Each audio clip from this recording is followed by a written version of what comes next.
clearly a lot of folks have had the virus that we don't know about, which suggests that, in fact, the case fatality rate is much lower than we think. Now, I still think it's much higher than the flu, and if I had to give you an estimate, it's probably between 0.6 and 0.9%.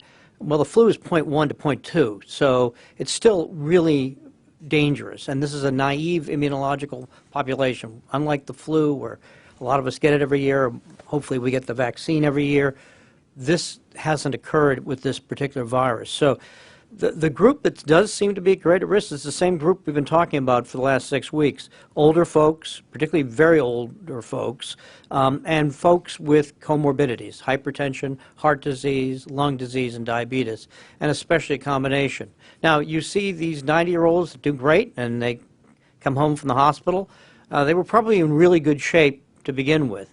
So, I mean, the things you can do to prepare now, beside all the social distancing and wearing face gear and washing your hands and using hand sanitizer, is stay fit, go outside, walk at an appropriate distance, but outside's a very safe environment to be in, lots of UV light. Eat right.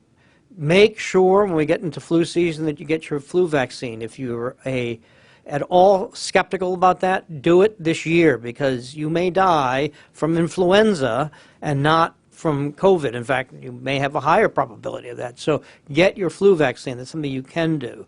But, you know, we're learning more and more. We focus a lot on young folks, and we should, because if they get infected, they're much more likely to be asymptomatic and to come home and infect their mom and dads, or more importantly, in my case, their grandfather. So, you know, that's important too. But generally speaking, young, healthy folks do particularly well. Very rarely they won't, but that's also true of influenza.